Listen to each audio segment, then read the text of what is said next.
बड़ा विद्वान वो है जिसने ये समझ लिया कि उसको बुद्धि से समझा नहीं जा सकता। छुट्टी, बड़ा भारी काम हो गया, अब समझने की चेष्टा तो नहीं करेंगे, बात खत्म हो गई। ब्रह्म का दो स्वरूप माना गया वेद में, द्वेवाव ब्रह्मणो रूपे मूर्तन चैवा मूर्तन च। ब्रह्म माने भगवान के दो रूप हैं, एक निर्गुण निर्विशेष निराकार, एक सगुण सविशेष साकार। तो निराकार ब्रह्म की उपासना और साकार ब्रह्म की उपासना में क्या क्या अंतर है, थोड़ा विचार कर ले। पहले अधिकारित निर्विण्णानाम ज्ञान योगः, जो पूर्ण निर्विण्ण हो माने विरक्त हो, वो ज्ञान का अधिकारी है। साधन चतुष्टय संपन्न, शांत, दांत, उपरत, तितिक्षु।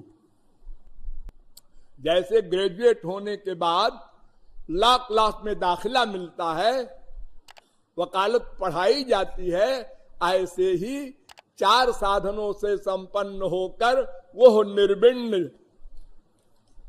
ज्ञान मार्ग का प्रारंभ करता है। अथा तो ब्रह्म जिज्ञासा, ये जो पहला वेदांत सूत्र है, इसका श्रवण करता है, फिर मनन करता है, फिर निधिध्यासन करता है, फिर समाधि होती है, फिर भी माया नहीं जा सकती, आनंद नहीं मिल सकता।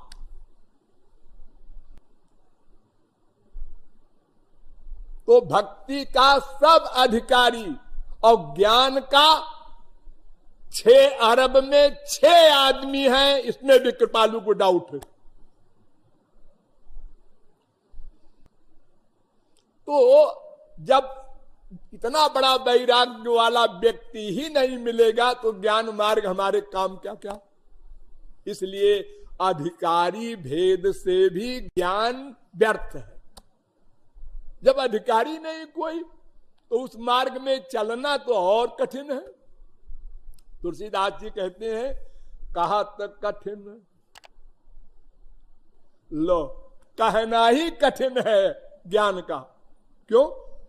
उसका नाम नहीं है ब्रह्म। अरे नहीं, कुछ नाम नहीं है उसका। आखिर तो क्या कहें उसको? कुछ मत कहो, उसका नाम नहीं। कोई शकल, कोई बिंदु, कुछ प्रकाश, न नाम है, न रूप है, न गुण है, न लीला है, न धाम है, न कुछ है। उसका नाम वो। अब नाम अगर ब्रह्म कहते हो तो नाम आ जाएगा थोड़ा। तो शिष्य कहता है तो मेरी समझ में नहीं आ रहा है। हाँ, तुम नहीं समझोगे अभी। पूर्ण विरक्त अधिकारी होता है, वो हमारे काम का नहीं। अब चलो आगे। मान लो एक कोई पूर्व जन्म का ज्ञानी अधिकारी मिल गया, ज्ञानी गुरु को, और एक भक्त गुरु के पास पहुंचा।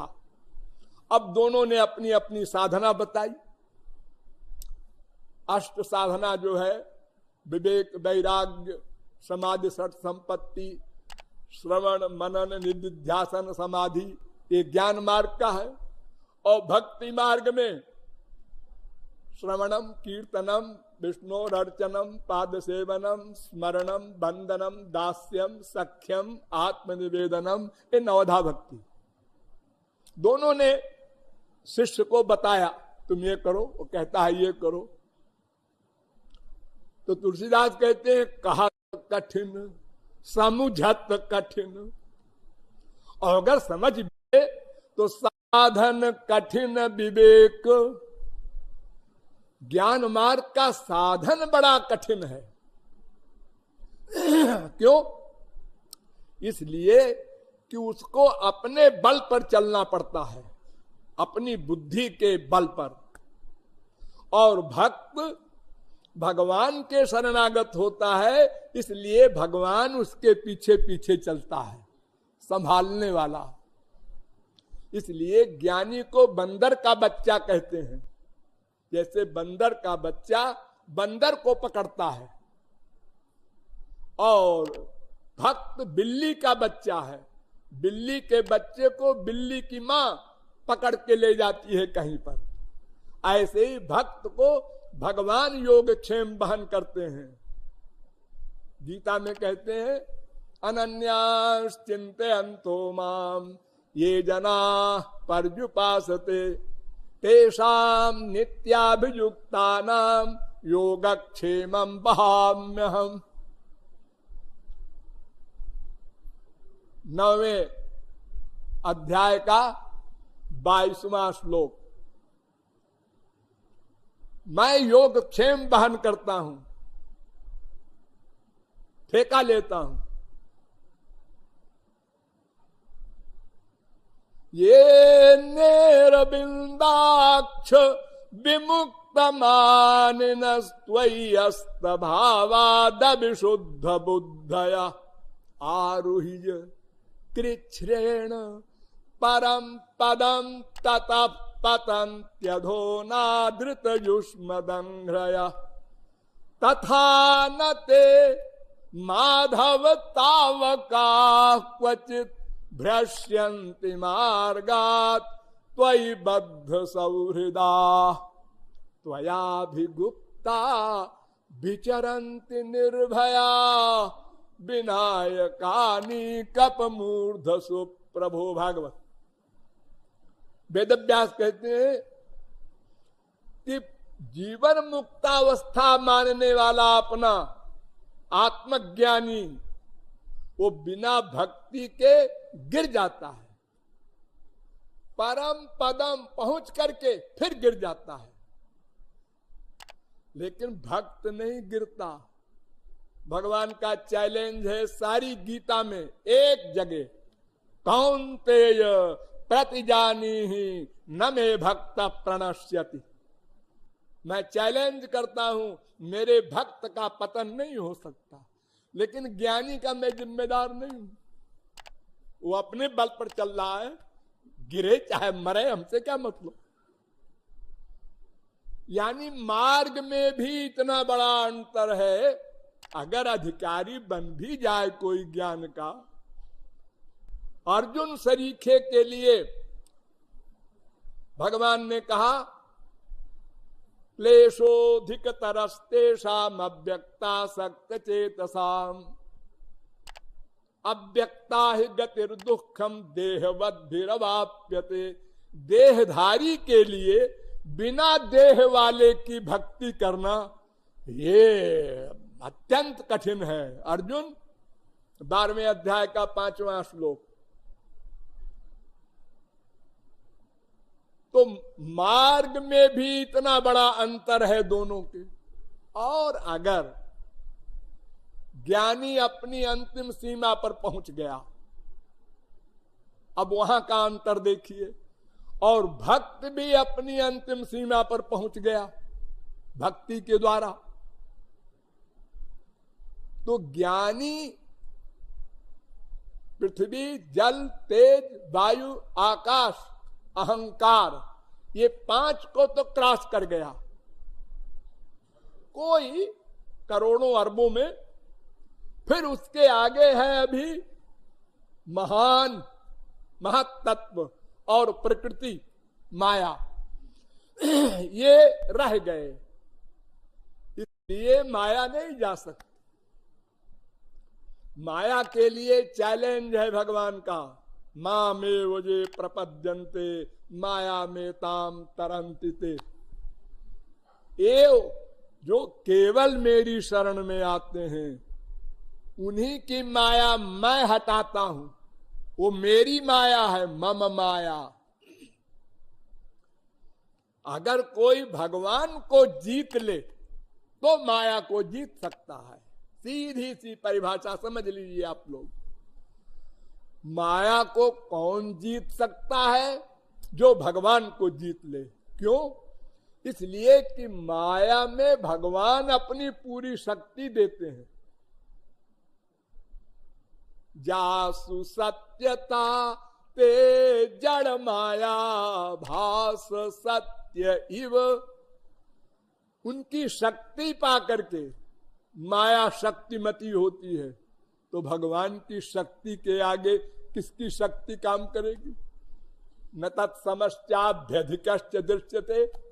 श्वेताश्चतरोपनिषद कह रहा है 6वें अध्याय का 8वां मंत्र, न भगवान के बराबर है कोई, न उनसे बड़ा है कोई। न तत्समोस्त्यभ्यधिक कुतोन्य, गीता भी यही कह रही है 11वें अध्याय का 43वां श्लोक। तो भगवान की शक्ति होने के कारण शिव चतुरानन देखी डराही, अपर जीव के ही लेखे माही। शिव बिरंची का मोहई को है बपुरा आन। अरे ब्रह्मादिक को माया मोहित कर लेती है, तो और जीवों की क्या गिनती है? तो ज्ञानी की एक माया समाप्त हो जाती है, 2 माया होती है। ध्यान दीजिए, एक का नाम अविद्या, एक का नाम विद्या, 2 माया होती है। रजोगुण तमोगुण वाली शक्ति का नाम अविद्या माया, और सत्वगुणी शक्ति का नाम विद्या माया।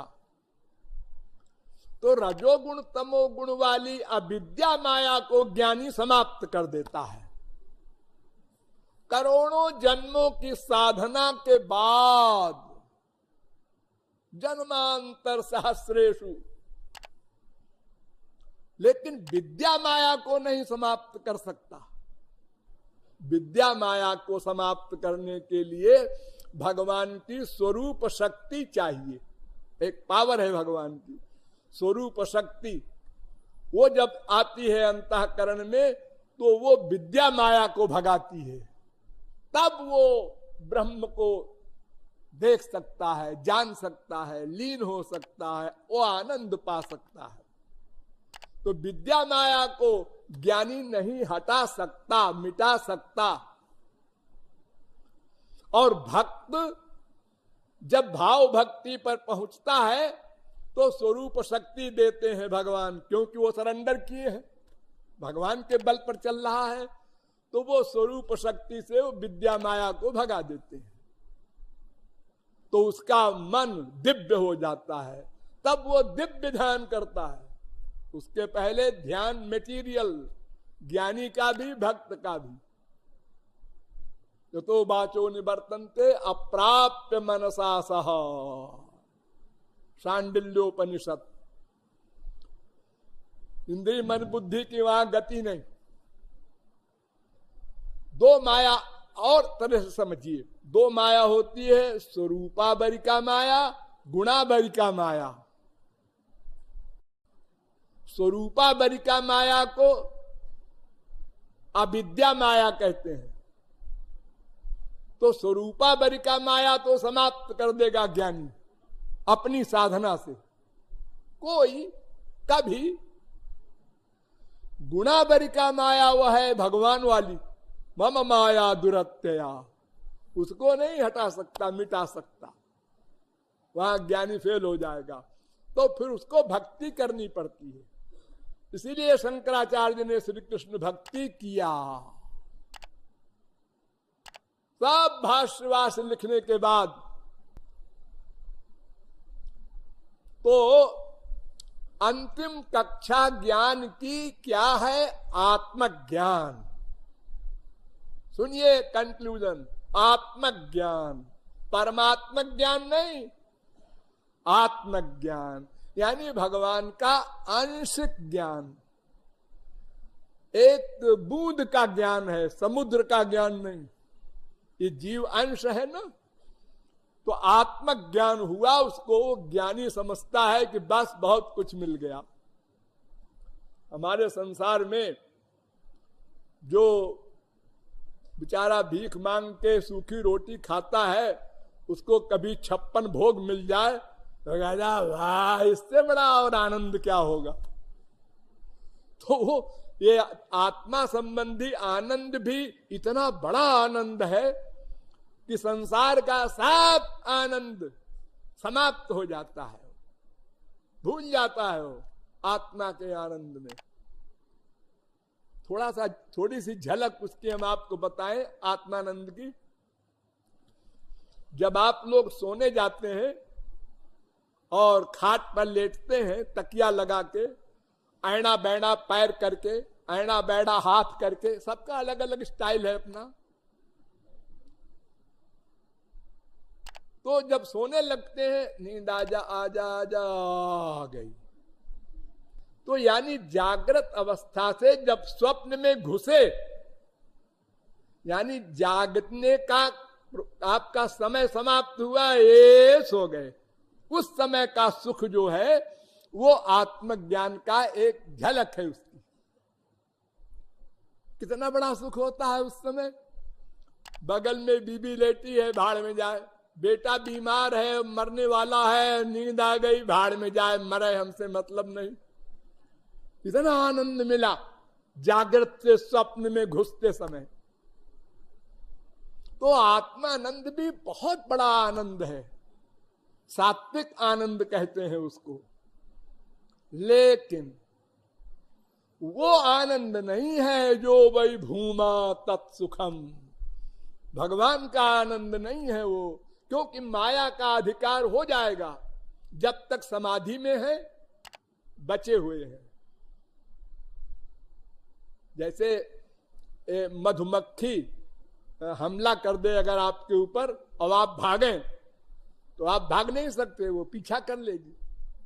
जहां जहां भागेंगे, अगर आप पानी में डूब जाएं तो भाग जाएगी, लेकिन कब तक वो पानी के ऊपर मंडरा रही है कि बेटा ऊपर आवे तो फिर हमला करें।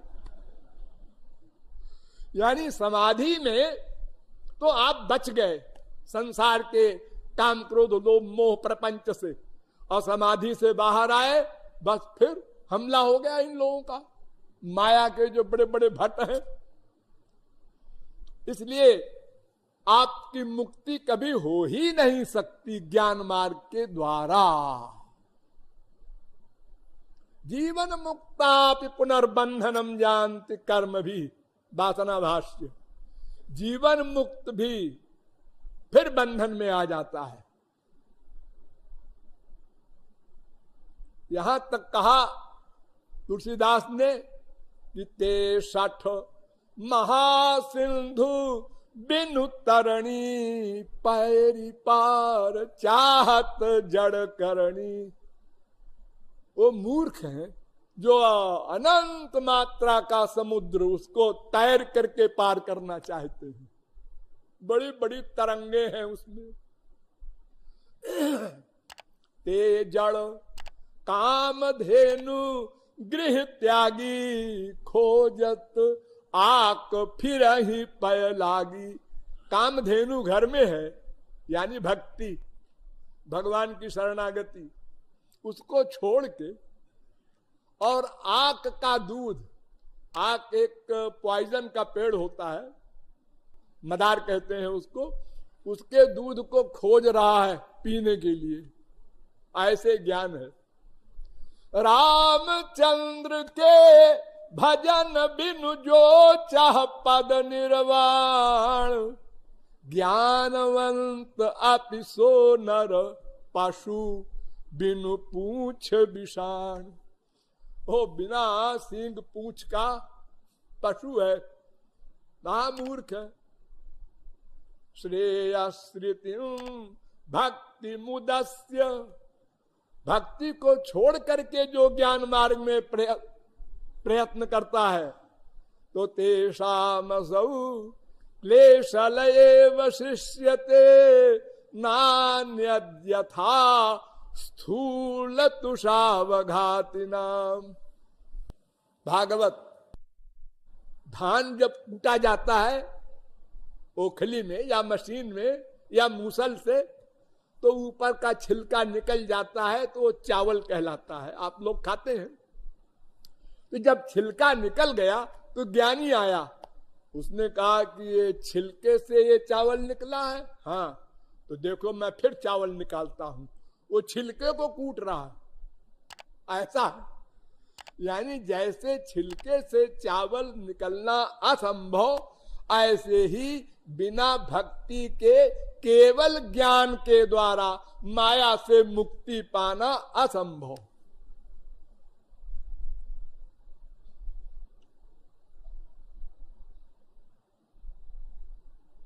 ज्ञान मार्ग से कोई माया से मुक्त नहीं हो सकता। इतने जोरदार शब्दों में तुलसीदास जी कहते हैं कि जिमि थल बिनु जल रही न सकाई, कोटि भांति को करई उपाई, तथा मोक्ष सुख सुनु खगराई, रही न सकई हरि भगति बिहाई। जैसे जमीन के बिना पानी नहीं रह सकता, कोई कहे आकाश में पानी भरा है, वो नहीं हो सकता, ऐसे ही बिना भक्ति के मुक्ति नहीं हो सकती।